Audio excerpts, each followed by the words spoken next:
বলক আজিৰ দিনটোৰ মাজলৈ যাওঁ। মস্ত মস্তি মজা মগু দালি আজি প্ৰথম বনাইছোঁ।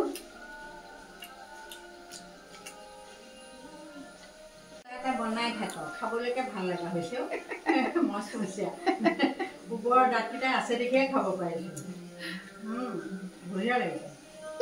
Hello' everyone, welcome back to my another blog. আজি হৈছে বৃহস্পতিবাৰ আৰু এতিয়া বাজি গৈছে আবেলি 5টা। হেল্ল' এভৰিৱান, এয়া দেখিছে নহয়, এতিয়া এইবিলাক কৰি আছোঁ চফা তফা। আজি সোনকালে আজৰি হৈছোঁ যিহেতু আজি ৰাতিপুৱাই গ'ল অফিচৰ কামত গুৱাহাটীৰ বাহিৰত, আৰু সোনকালে আজৰি হৈছোঁ, সোনকালে ব্ৰেকফাষ্ট কৰিছোঁ। এতিয়া ভাবিছোঁ এটা ধুনীয়া এটা কাটা নিমকি বনাবলৈ, বেলেগ ধৰণৰ নিমকিয়ে বুলিব পাৰি। আৰু বলক আপোনালোকৰ লগতো শ্বেয়াৰ কৰোঁ, মই আপোনালোকে বহুত ভাল পাব। আৰু এয়া হৈছে সোনকালে উঠাৰ ফাইদা। আজি দেখিছেনে 11টা নাবাজোতে মোৰ কিটচেন আজি ৰেডি হৈ গ'ল, মানে চাফা তাফা কৰি ল'লোঁ বনাই মেলি লৈ, নহ'লে 11টা বজাত ক'ত মোৰ চাফা হয়, কাম কৰিয়ে থাকোঁ।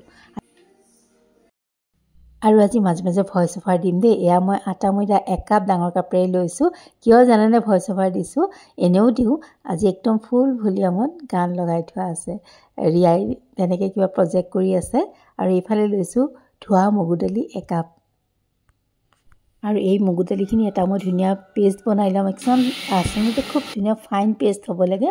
মোৰ অকণমান মাজে মাজে গোটা গুটি হৈ থাকিলে একো নাই বাৰু। আজি কাৰেণ্টে বহুত দিগদাৰী কৰিছে। লৈছোঁ অকণমান ক'লা জিৰা, ল'বই, নহ'লে আকৌ মগু দালিৰ এটা গোন্ধ আহিব পাৰে। গতিকে ক'লা জিৰা আৰু কচুৰি মেথি দুয়োটাই ল'ব লাগিছিল, কিন্তু মই কচুৰি মেথিটো পাহৰি পিছত লৈছোঁ। এই মগু দালিখিনি অকণমান ঠাণ্ডা হৈ আছিলে যিহেতু মই ফ্ৰিজত থৈছিলোঁ, আৰু মগু দালিখিনি দি দিছোঁ। তাৰেই মই এটা পেষ্ট বনাম।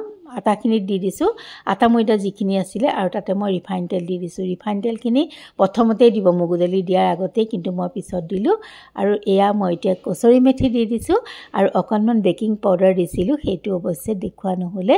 অকণমান বেকিং পাউডাৰো দিব। এনেই কাটা নিমকিত দিব নালাগে, নিদিলেও হয়, কিন্তু আজি মই দিছোঁ যিহেতু এয়া আছে মগু দালিখিনি আছে, সেইকাৰণে দি লৈছোঁ। আৰু প্ৰথমতে ভাবিলোঁ এনেকুৱা শ্বেপত বনাম, অলপ স্কুৱেৰ শ্বেপ দি পেলাই দুইফালে দুই মূৰটো টেপা মাৰি পেলাই এনেকুৱাকৈ লৈছিলোঁ। কিন্তু অকণমান সময়ো লাগে, আৰু অকণমান মই ভাজোঁতে সময় লাগিলে, ভাবিলোঁ ভিতৰতো নিসিজিবও পাৰে এনেকুৱা হ'লে। গতিকে সেইকেইটা নমাই লৈ পেলাই মই এনেই কাটা নিমকিৰ শ্বেপ দি দিলোঁ। পটাপট হৈও যায় তেনেকৈ, আৰু যিহেতু সেইটোত মোৰ হাতখন ইমান অহা নাই, গতিকে বহুত সময় লাগিব, আৰু সেইকাৰণে মই এনেকৈ বনালোঁ। আৰু আজি যিহেতু মোৰ ফাষ্টিং, গতিকে বৰ বেছি কষ্ট কৰি কাম কৰিবলৈও মন যোৱা নাইকিয়া, অকণমান আলফুলেই কাম কৰিবলৈ মন গৈছে। আৰু নিমকিকেইটা খাই চোৱা নাই যদিও বহুত ধুনীয়া হৈছে। আপোনালোকক প্ৰথমতেই দেখাইছোঁ, ৰিয়াই খাই দেখাইছে। আৰু এয়া মোৰ কাটা নিমকি হৈ গৈছে, নমাই দিছোঁ।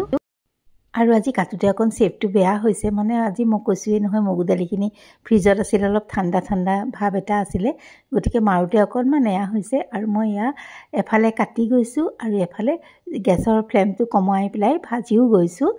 এনেকৈয়ে মই বনাওঁ কাটা নিমকি বনালে। আৰু আজি মই খাই চোৱা নাই যদিও বহুত টেষ্টি হৈছে দেই। মগু দালি আজি প্ৰথম বনাইছোঁ।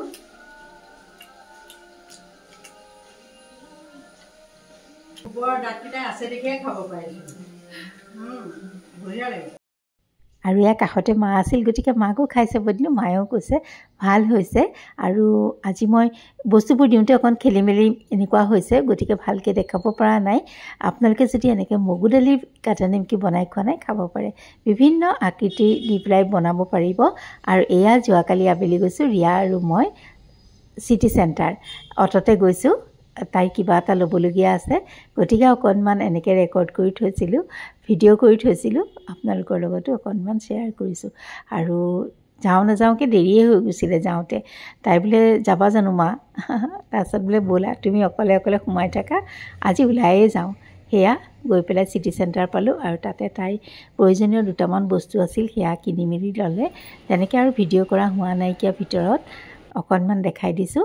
আৰু কালি অৱশ্যে খোৱা বোৱা নকৰিলোঁ, লগত যিহেতু লিজাও যোৱা নাছিলে, আৰু অকণমান দেৰি হোৱা যেনো পালোঁ, গতিকে গুচি আহিলোঁ নেখাই নবৈ। কেতিয়াবা তেনেকুৱা হৈ যায়, তাই নাথাকিলে, লিজা নাথাকিলেও বেয়া লাগে খাই মেলি আহিবলৈ।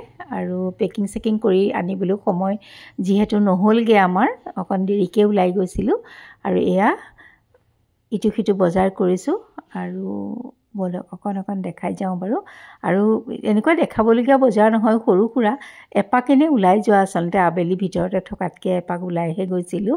আৰু এয়া তাই লৈ আহিলে নহয় কেণ্ডেল এডাল, আনিয়ে কি জ্বলাইছে, অকণমান আপোনালোককো দেখাই দিছোঁ।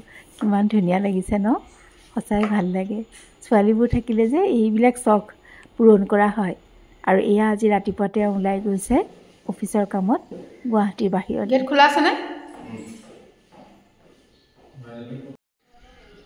আৰু ৰাতিপুৱা একো কাম নাথাকিলে উঠিব মন নাযায়। আৰু এওঁ যদি ৰাতিপুৱাই ক'ৰবালৈ যায়, গতিকে সোনকালে উঠি এওঁক ভাত অকণ খুৱাই পঠিওৱা যায়। আৰু এওঁ ওলাই গ'লে বিশেষকৈ ওলাই যোৱাৰ আগতে গোঁসাই চাকি গছ যিহেতু দিওঁ, গতিকে সোনকালে গা পা ধুই মই আজৰি হৈ যাওঁ, ভালো লাগে। আৰু তেন্তে আজিলৈ আহোঁ।